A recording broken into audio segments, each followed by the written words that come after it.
So, isa pong mapagpalang gabi sa bawat isa at welcome po sa ating prayer and fasting at daily devotion ng Church of the Living Faith. No?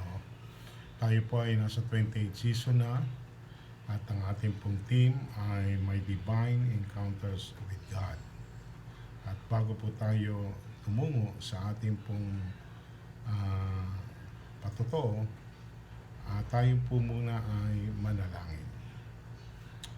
Panginoon, salamat po sa napakagandang opportunity na ipinagkaloob mo sa bawat isa, lalo na po sa akin, na sa mga oras na ito ay patuloy kaming nagpapagamit sa iyo at patuloy kami naghahayag ng mga salita mo. Sa oras na ito, Panginoon, ay amin pong tatalakayin kung paano po na-encounter ka namin sa buhay namin, Panginoon, at kung paano kami nananatili sa iyo. Kaya salamat po sa mga biyaya mo, sa mga pagpapala mo at patuloy kaming nananatili sa gawain mo, Panginoon. Kaya sa oras na ito, sa akin pong ipahayag sa kanila, sa akin pong patotoo kung paano po kita na-encounters, O God, ay magsilbing kalakasan ng bawat isa sa kanilang mga pananampalataya. At gamitin mo po ang akin pong mga labi at ang aking pong patotoo na siya pong maging kalakasan ng bawat isa sa kanilang pananampalataya. Kaya, Lord, tulungan mo po ako, Panginoon, na ang aking ibabahagi ay magkaroon ng pagkakasunod-sunod upang maintindihan at maunawa nila na mula sa simula hanggang sa ngayon ay patuloy kang kumikilos sa aking buhay. Kaya magsilbing kalakasan po ang aking pong mga ipahayag sa kanila. Ikaw lamang ang aming itataas at papupurihan sa gabing ito, Lord. We thank you, Lord, and we praise you. This is only for you, O God. We thank you, Lord, sa mga biyaya at pagpapala mo. Lord, this is our prayer in Jesus' name. Everybody say, Amen. Kung titingnan po natin, meron po akong dalawang verse na ito po ay nagsisilbing kalakasan ko, no, kada akin pong mababasa ito. Meron po akong dalawang verse na i-share sa inyo. At ito po ay nagbibigay sa akin talaga ng lakas ng loob na manatili sa gawain ng Panginoon. Ito pong John 15:16, sinabi po, You did not choose me, but I chose you and appointed you so that you might go and bear fruit. Napakaganda po. No? Every time na nababasa ko po ang verse na ito, ako po ay tuwang-tuwa at galak na galak kung ano ako ngayon sa harapan ng Panginoon at masasabi ko po na napakapalad ko. Bukod po sa buong family ko na naglilingkod sa Lord at maging sa aking pamumuhay sa oras na ito ay masasabi ko pong isa po ako sa mapalad at lubos na pinagpala ng Panginoon. Hindi lang sa material kundi maging sa espiritual. Nasabi ko po ito dahil sa ngayon po ang aking asawa ay isang associate pastor ng Church of the Living Faith at ang aking pong panganay na anak ay isa na rin pong pastora, no? Music pastor ng Cathedral of Praise. At ang aking dalawang anak na si Chris at Abby ay naging bahagi din po ng ating iglesia. Si Abby po ay worship leader hanggang sa ngayon at si Chris po ay dati pong naging leader ng kanya pong kabataan. Siya po ay naging leader din po ng mga dancer at nagtuturo pa rin hanggang sa ngayon. At kung titingnan nyo po na kami pong buong pamilya ay patuloy na naglilingkod sa ating pong Panginoon. And we are so thankful sa Panginoon by His grace at sa awa ng Diyos ay patuloy kaming nagpapasakop at patuloy kaming nananatili sa gawain ng Panginoon. Hindi po namin magagawa ang lahat ng ito kung wala po sa amin ang Panginoon. Siya lang po ang amin pong binibigyan ng mataas na papuri at pagsamba. Meron po ako, naniniwala po ako at kung tayo po ay pinili ng Panginoon as His servant, God has a perfect plan for us. In good times or in bad times, all things work together for good, to synchronize in accordance to His plan. No? Which is nangyari po sa buhay ko, nangyayari po yan sa buhay ko. Kaya napakapalad ng aming pamilya dahil isa po kami sa pinili para maging servant ng Panginoon. Sa akin pong second Bible verse ay ang Jeremiah 29:11 sa New International Version. Ang sabi po dito, "For I know the plan I have for you, declares the Lord, plan to prosper you and not to harm you, plan to give you hope and a future." Dito na po umiikot ang aking gustong patotoo sa inyo. Kung ako po ang tatanungin nyo, ako po ay simpleng tao lamang.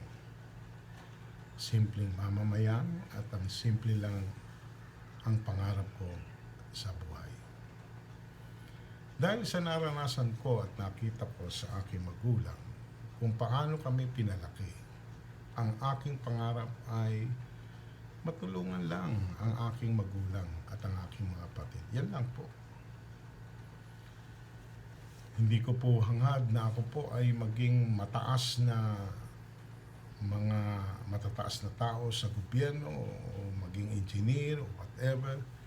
Hindi ko po hinangad yon. At ang sa akin lang po ay talagang tumulong sa aking magulang. Yan lang po ang aking pangarap. Nung ako po ay nag-aaral, ay hinangad kong maging matalino, sa totoo lang. Pero hindi ko po kinaya sa kadahilanan po na maliit pa lang po ako ay hirap na po ako sa buhay. Marami na po akong naranasan at yung naranasan ko po ay hindi ganun kadali. Sa totoo lang po, ako po ay nabubuhay sa hirap dahil kami po ay 11 magkakapatid. At kung titingnan nyo po, ay talagang sa isang magulang, napakahirap po na kami po ay palakihin at pag-aralin lahat. Hindi po madali yun dahil napakarami po namin. Kaya ang nakikita ko po sa magulang ko nung mga time na yon ay talaga pong mahirap bilang isang magulang. Yung pong kahirapan namin at ang nakikita ko po sa magulang ko po, yun ang aking nagbigay sa akin ng pangarap. Ang pangarap ko po ay matulungan ang aking magulang at ang aking mga kapatid. Kung titingnan nyo po ay talagang kami po ay laki sa hirap. Ginusto ko nga pong maging matalino pero hindi po mangyari yon sapagkat maraming kadahilanan kung bakit. Maliit pa lang po ako ay naranasan ko na pong magtinda ng tinapay, magtinda ng supot sa palengke, magtinda ng ice candy, mangolekta ng kaning baboy. Nag-aalaga po kasi ng baboy ang nanay ko. At marami pa pong mga trabaho na yung nakapagbibigay sa akin kahit konting pera lang ay akin pong ginagawa. Ang sa akin po ay ang kaisipan ko noon, maliit pa lang ako, ay hindi ako maging pahirap sa magulang ko. Kung hindi sa murang isipan ko po, ako po ay makatulong. Ako po, mula noon, ako po ay relihiyoso na, mabait akong bata, at matulungin, magalang, at ano na po sa akin talaga yung pagiging relihiyoso. At sa akin nga pong naikwento sa inyo, talaga pong hindi po ako yung sabihin nyo na matalinong tao. Hindi talaga mangyari dahil kasi bukod dun sa walang nagtuturo po sa akin, sagad po ako sa hirap, pagod at hindi ko po kayang pagsabayin ng pag-aaral at ang ano. Talagang kinakailangan kong tulungan ng aking magulang. Kaya nangyayari sa akin doon yung makapasa lang ay sapat na. Kaya kung titingnan nyo po, nung ako po yung nag-aaral talaga pong yung Jose Rizal na yan, pabalik po doon sa may amin, ay akin pong nilalakad lang yan. At yung akin pong naiipon ay minsan ay bibigay ko pa ulit sa nanay ko yun. At yun nga po, naitutulong naman sa ibang kapatid. At sa akin po talaga po ako ay nagtitiis na makaipon. Kaya ang sa akin lang po noon ay makapasa lang ay sapat na sa akin. At hindi na ako nangarap na maging mataas, makakuha ng medalya. Wala po yun. Ang sa akin lang po, makapasa, makatapos ng pag-aaral ay sapat na sa akin. Basta sa akin, ang ano ko lang doon ay may pinag-aralan po ako. Nakatapos, yun ay maipagmamalaki ko sa aking buhay. Kaya, nung time na ako po yung nag-aaral, may isang beses na nung ako po ay first year pa ata noon, which is nakita pa nga po ng aking anak yung aking pong grade na first year ata yun, na mula first grading hanggang fourth grading ay straight 75. Hindi po nagbago dahil ang ano ko lang ho nun ay pasok lang ng pasok. At bumagsak man ako, nakakapasa rin. At hanggang sa makagraduate na ako ng high school. Nung pag-graduate ko po ng high school, dahil nga po ang aking kaalaman ay limitado at hindi naman ganong katalino ko, ay hindi ko alam kung saan po ako papasok at hindi ko po alam kung anong maganda para sa akin. Kaya ang sa akin lang po ay bahala na kung ano po ang plano ng Panginoon Diyos para sa akin. Kaya nung time na na-meet ko po ang nanliligaw sa aking kapatid, yung ate ko pong babae, yung ate ko po ay isa po siyang seaman o marino. At nabanggit nga po niya sa akin na pwede kong maging seaman. Ang salita niya sa akin, basta marunong ka lang lumangoy, pwede ka ng seaman. Nagkaroon ako ng idea. No? Sabi ko ba, marunong akong lumangoy. Kaya sabi ko, pwede akong seaman. Hindi naman kasi yung grade ko, hindi pwedeng pang engineer, hindi pwedeng pang arkitekto, hindi pwedeng pang mga matataas na kurso. Ang sa akin lang basta yung makapasok ng kolehiyo, makatapos, makatulong. Basta ako, iniisip ko talaga yung paano ko maagang makakatulong sa magulang ko. Yun po. Tamang-tama yung binibigay sa akin ng Panginoon. Kaya nga sabi niya I have a plan for you. No? Kaya natutuwa po ako sa word na yun. Yung plano ko hindi niya plano. Ang plano ng Panginoon Diyos ay hindi plano ng tao. Kaya nung time na yon ay sabi ko ba, pwede to. Sabi ng Kuya Angie ko pwede lang marunong lumangoy, di magsima na lang ako. So, doon lang nararapat yung aking pong grade at ako po ay nagseaman. At ang isa pa nung maganda, yung pagiging seaman ay 2.5 years lang. At ang 2.5 years na yun, pagkatapos ng 2.5 years, makapagtatrabaho ka na sa abroad. At ang maganda doon, dollar ang kinikita. Kaya sabi ko, magsisima na lang ako. Kaya nagsiman po ako at after 2.5 years, ako po ay nakatapos.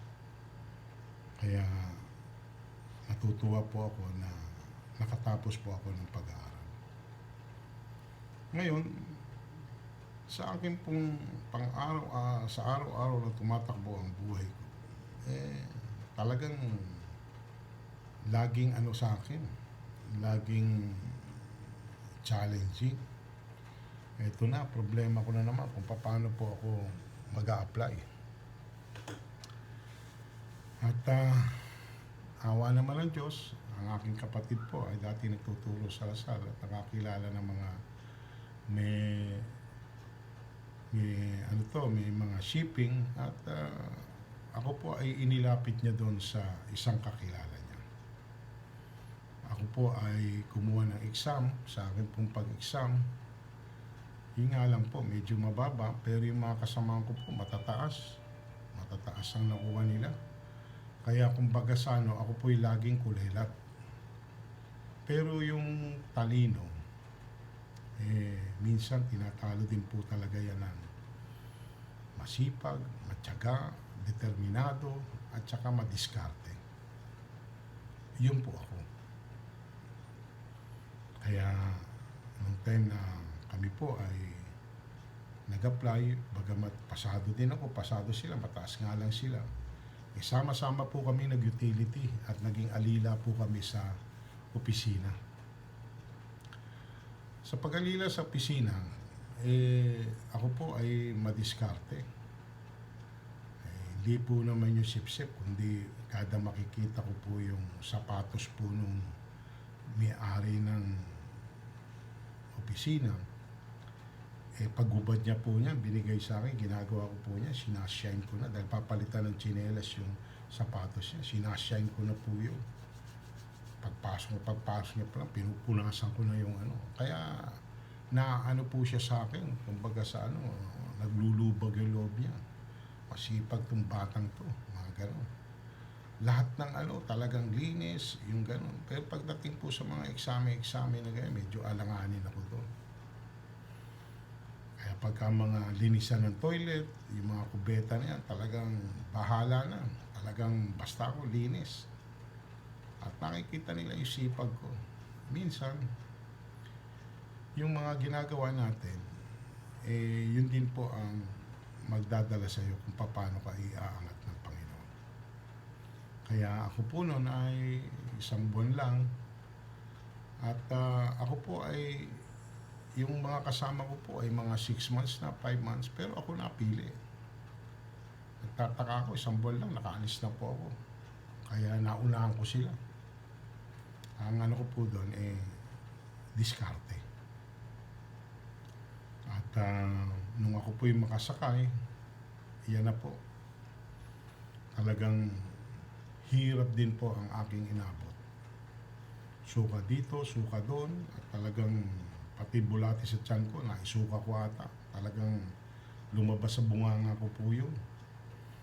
At talaga po kung kada may alon ako po hilong-hilo at hindi makapagtrabaho. Talagang isinusumpa ko na seaman, ayoko na mag-seaman, susunod, sabi ko ayoko na. Dahil ako po yung laki sa Maynila, hindi naman po ako laki sa dagat. Marunong ako lumangoy. Isa na ko lalangoy. Kaya ang nangyari po sa akin doon, talagang hirap ang inabot ko. Ayoko na talaga, sinusumpak, sabi ko ayoko na, pagka bumaba ko to, ayoko na.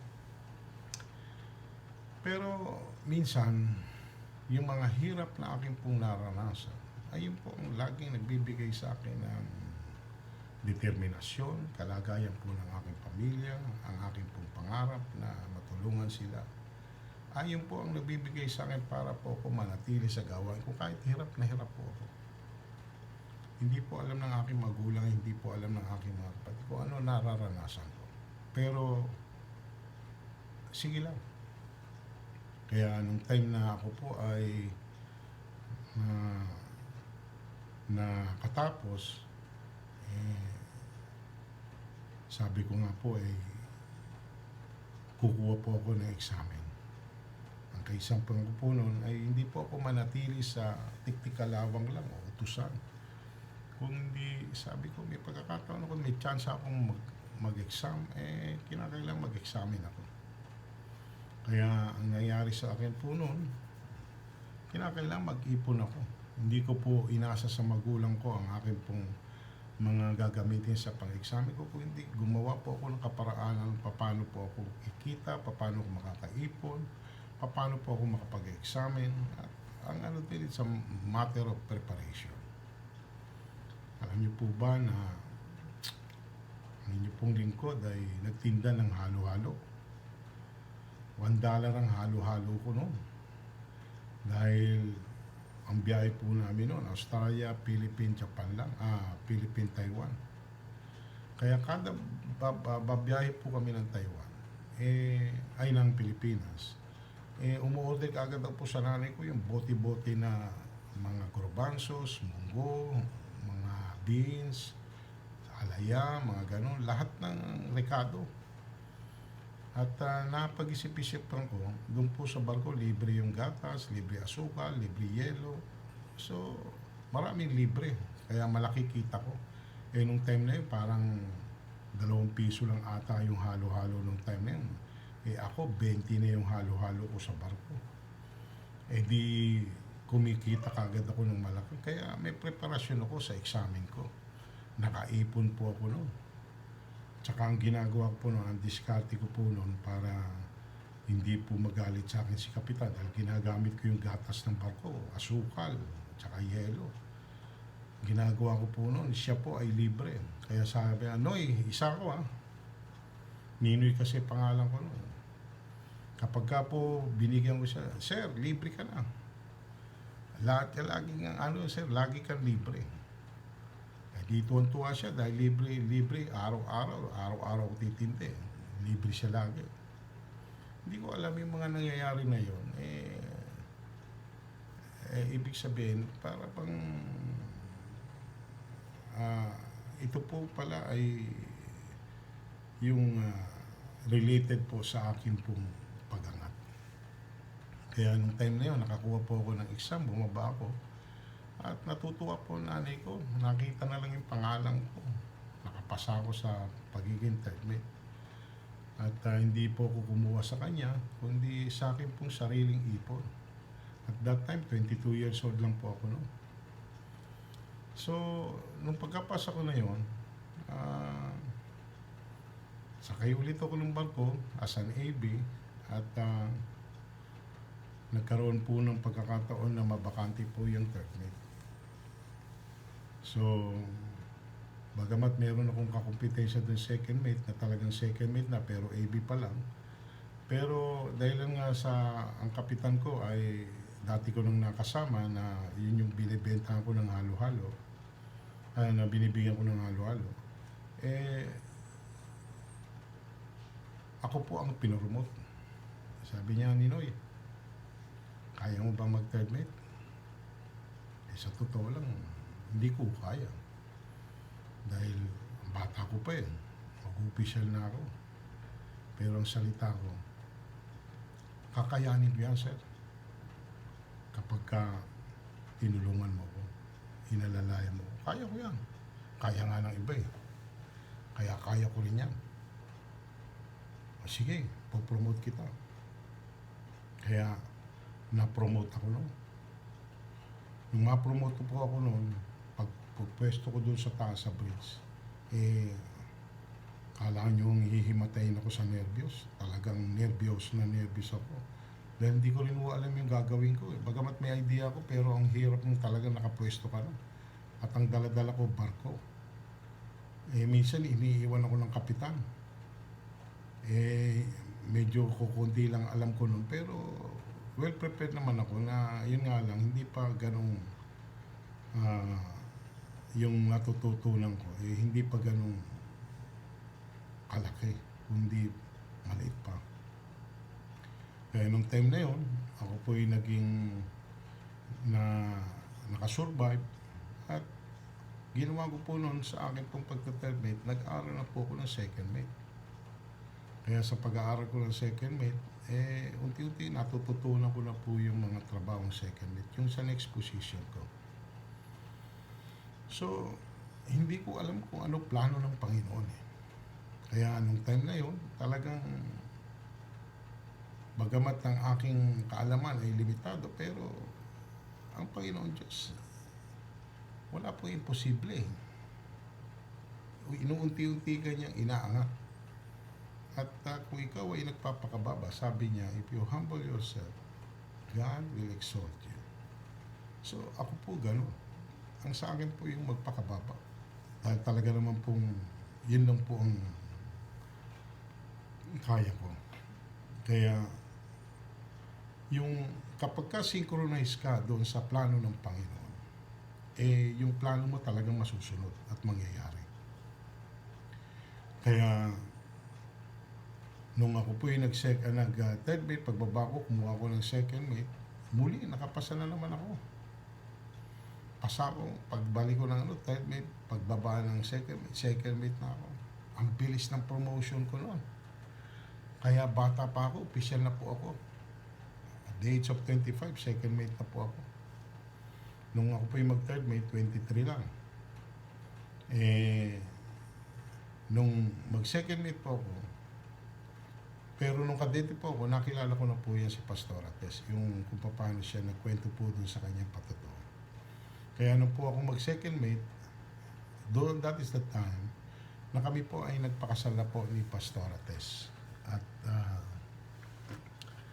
that is the time we encounter ang Panginoon. Sa kadahilanan na hindi po kami magkaanak, kung saan-saan po ako napunta noon, at ang aking pong paniniwala ay ganoon. Totoo po yung sabi niya, nagsayaw po ako sa ubando, kung ano-ano pong mga nilapitan ko, mga kung saan-saan, mga gamot, kung ano-ano, albularyo, lahat nilapitan ko na siguro. Ang sa akin lang po, basta magkaanak po ako. Pero hindi po mangyari. Pero yung ano yun, sabi ko nga po siya, in good times or in bad times, all things work together for good. At ang Panginoon Diyos ay talaga pong napakabuti. Kaya nung the time na yon ay yun nga po na meron po kami nakilala na lagi pong sinasabi sa amin ang talagang makaka-resolve ng amin pong problema ay walang iba kundi ang Panginoon, hindi po ang tao. Ang tao ay instrumento lang. So, the time na nakilala namin ng Panginoon, katulad po ng kwento niya, na yun nga po, at nagpunta kami nga po doon sa Sitang. At kami po ay nakijoin sa fellowship at doon na po nagtuloy-tuloy ang amin pong pakikipag-ugnayan sa Panginoon. Kaya nung time na yon ay unti-unti pong nadidevelop ang amin pong yung kung paano po binabago ng Panginoon ang aming buhay ay hindi naman ganoon kadali kaagad, kundi po gradual. At nagsimula yun hanggang sa eto kami. At yung pagpapala nga po ng Panginoon ay hindi ko ubos maisip na ako po ay isang simpleng tao lang, pero ang Panginoon kapag ka kumilos sa buhay mo, wala pong imposible. Kaya po nung time na yon ay nagtuloy-tuloy po ang aking karir hanggang ako po ay maging isang kapitan.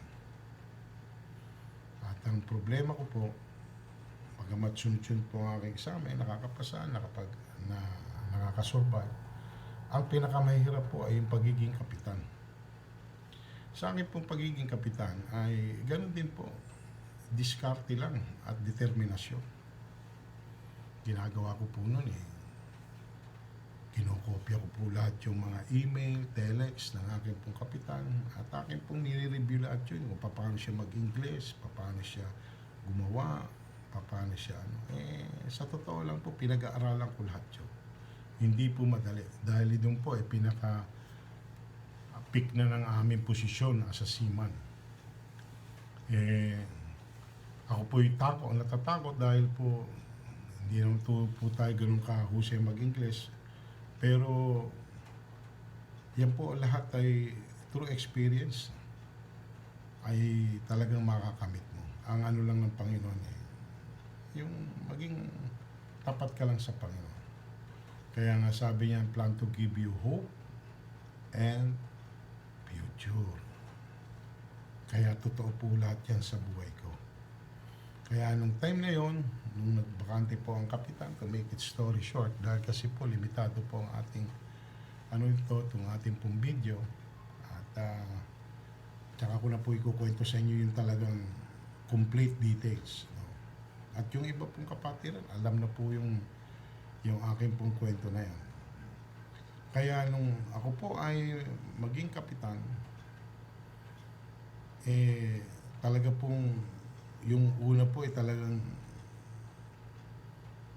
hindi ko po maubos maisip kung paano ako magiging kapitan. Sabi ko, paano kaya? Kaya minsan ito po ang maganda. Lumakas ang loob ko, lumadinig ko po yung akin pong mga kapitan. Yung isang kapitan ko, ang salita nung kumakain kami, nadinig ko siya. Nag-utos doon sa messboy. Ang sabi niya, messboy, quote and unquote po, give me crying vegetable. Ang ganda na mag-English, ano? Ano kaya yung crying vegetable na yun? Ba? Nakita ko yung messboy na ano niya yung crying vegetable, yung pala sibuyas pala yun. Sabi ko, itong kapitan ko to, kung ganito lang mag-English, pwede rin ako rito. Kaya sabi ko, lumalakas loob ko kung madinig ko yun. At meron pa akong naging kapitan na nag-remark sa Siemens book. Dapat ang mga doon, remark yung talagang decente, hardworking, ano siya, yung masipag, mga ganon.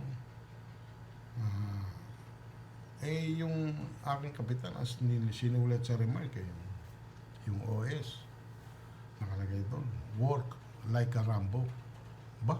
Masipag talaga.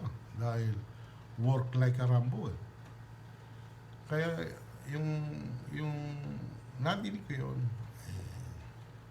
sabi ko, kaya ko rin maging kapitan. Kaya sa pagiging kapitan ko, bahala na. Alam niyo po yung pagiging kapitan, kaya experience is the best teacher. Birin nyo, yun lang naman ang araw-araw yung ginagawa. Araw-araw, hindi naman ang konversasyon. Araw-araw, hindi naman nagbabago lang, konti lang, kung makikipagkwentuhan kayo.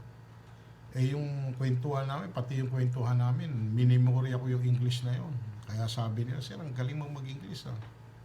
Hindi nila alam, minimemorya ko yung tanong ko, tsaka yung mga sagot ko. Ganun lang yun. Natuto. Bandang huli, yung minimorya ko, iniiwan ko na yun. Meron na akong sariling ano ngayon. Kaya, napakabuti ng Panginoon. Kaya, alam nyo, lalo po akong naging tapat sa Panginoon. Marami kong nararanasan na loko, frustrated ka sa ganito, mga ganon.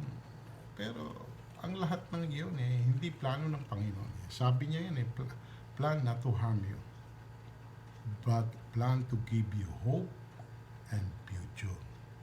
Tsaka plan to prosper you. Kaya, kapag nababasa ko po ang mga talatang ito po ang nagbibigay ng lakas ng loob sa akin na talagang manatili sa gawain ng Panginoon. At purihin po ang Panginoon. Salamat po sa Kanya. At kami pong pamilya ay iisa ang naging damdamin sa Panginoon. Kaya napakasaya po namin. Hindi man kami ganun kaano sa material, pero sa mga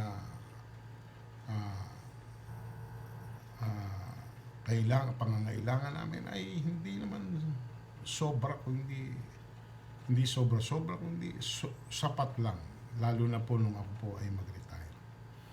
Kaya po nung ako po ay mag-retire, nakaplanong lahat Ang Panginoon Diyos, pinagkatiwala po namin lahat sa Panginoon. Ngayon po ay ako po ay magdadalawang taon na ako po ay naka-retire na. Pero hindi kami pinagkulang ng Panginoon. Bagamat minsan sumusobra pa. At ganun din po ang standard of living namin, pamilya. At sa akin po ay tapos na. At yan po pala ay naisasalin po sa mga anak mo at hanggang ilang saling lahi. Kaya totoo po yung sinasabi ng Biblia. No, yung pagpapala niya ay hanggang pasalin-salin lahi po yan. Kung ikaw ay mananatiling tapat sa Kanya. Kaya sa oras na ito, naniniwala po ako na sa akin pong mga patotoo kung paano po ako ang ginabayan ng Panginoon ay maging kalakasan po ng bawat isa. At ito po ang nagbibigay sa amin ng tapang, lakas ng loob at determinasyon at paniniwala at pananampalataya na manatili kami sa gawain ng Panginoon. Kaya salamat po sa Panginoon. Napakabuti niya sa aming pong pamilya.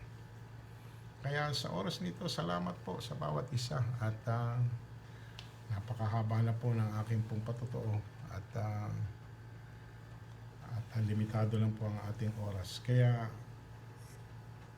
inaasahan ko na ang aking pong patotoo ay nakapagbigay po ng kalakasan at sa bawat isa, no? Kaya magandang gabi po sa inyong lahat at minsan kung tayo po ay magkakausap ng personal at ikukwento ko po sa inyo ang buong detalye. Salamat sa gabing ito at muli tayo po ay nagkasama-sama. Kaya hanggang sa muli, inaasahan ko po na patuloy niyo susuportahan po ang ating pong gawain ng prayer and devotion at ang ating pong tema ay yung Divine Encounters with God. Kaya sa ating pong pagtatapos, tayo po muli manalangin.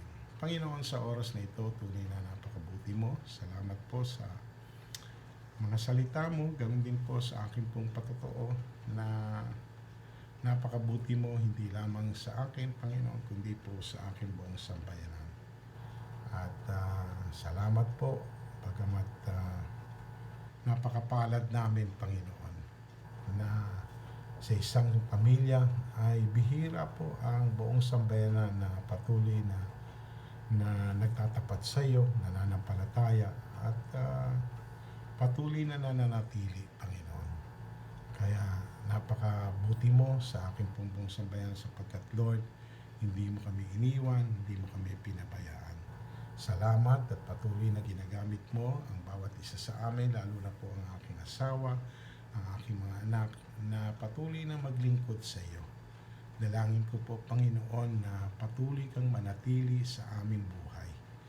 Ikaw lamang po ang aming papupurihan, ikaw lamang po ang aming itataas, Panginoon, hanggang sa aming pagpanaw sa sanlibutan ito. Lord, we thank you, Lord. Marami pong salamat. Tunay na napakabuti mo, Panginoon.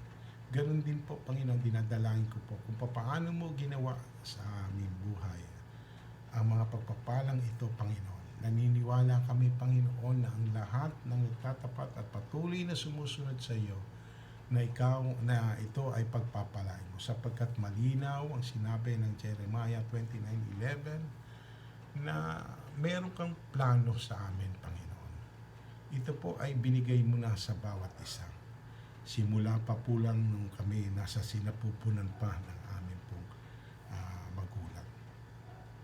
Pero Panginoon, ang plano po ay hindi kami pahirapan kung hindi bigyan ng ipagpalain at bigyan ng pag-asa to give hope at magandang future, Panginoon.